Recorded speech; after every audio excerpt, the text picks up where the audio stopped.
Nous avons mis en parallélisme ces ambitions, ces projets pour Dakar avec notre programme qui s'appelle Dakar bu bees.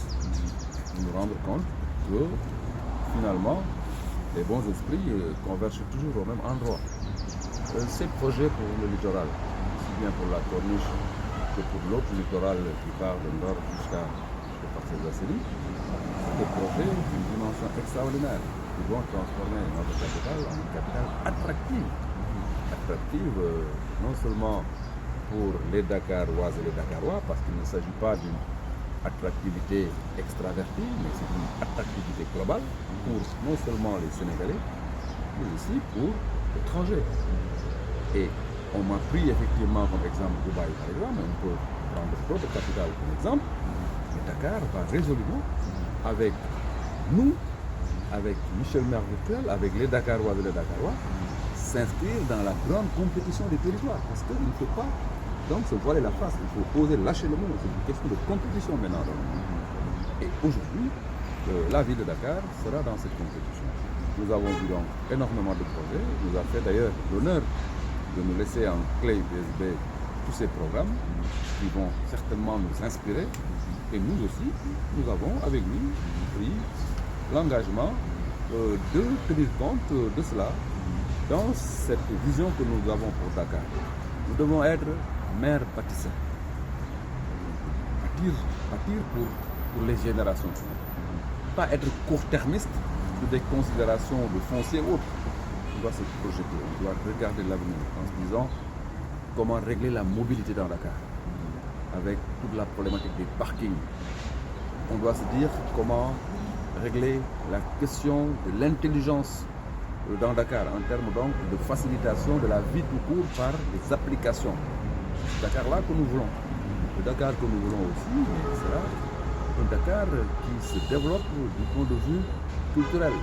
Figurez-vous, à Dakar, ici, dans la première capitale de la OEF, dans une ville connue de partout dans le monde, mais la ville n'a pas eu l'ambition jusque-là d'avoir une très grande salle de fête de la ville de Dakar.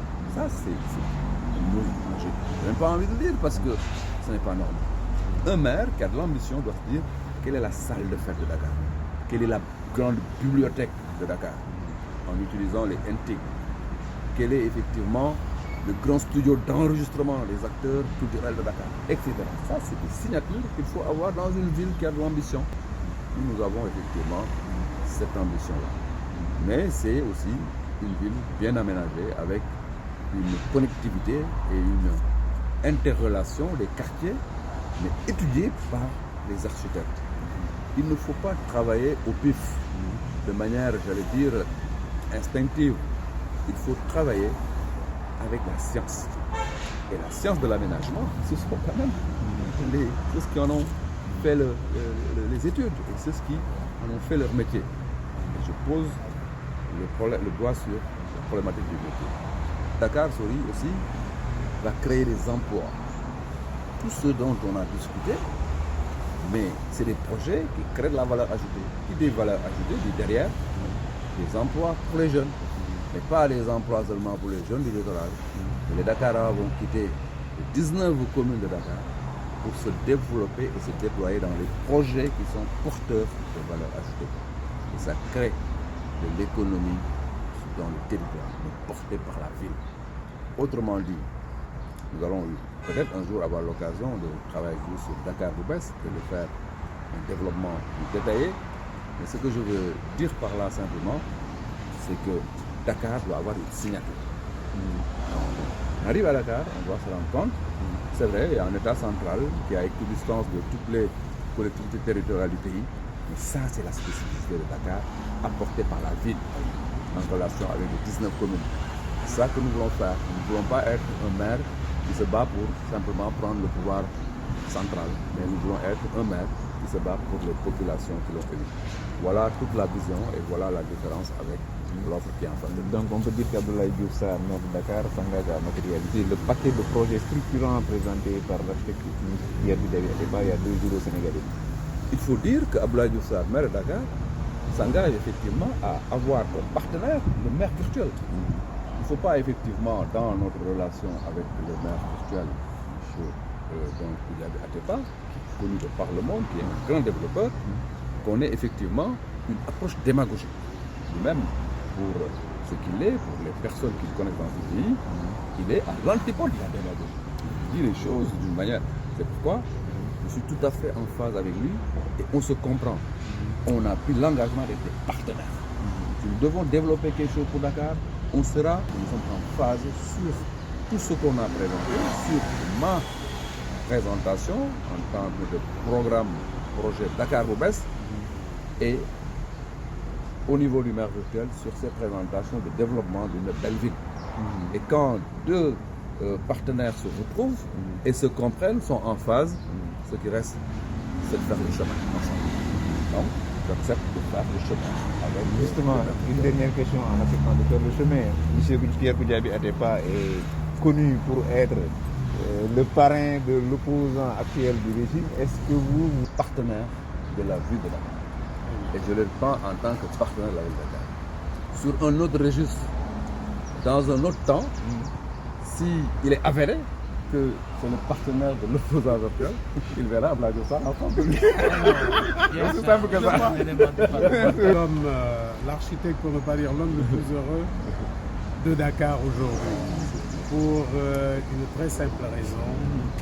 Vous avez vu qu'il y a 2 jours, nous avons lancé cet appel-là pour demander aux candidats effectifs de venir, que nous puissions partager une vision en toute liberté, sans politique politicienne aucune.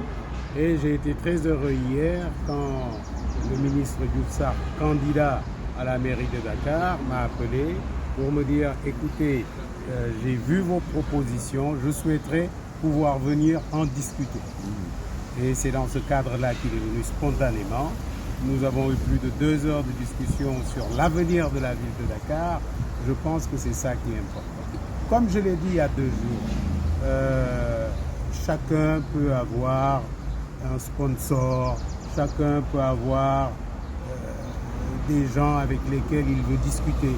Mais quand il s'agit de l'intérêt de la ville de Dakar, je pense que nous devons laisser la politique politicienne à la porte et entrer pour voir comment nous pouvons construire le Sénégal.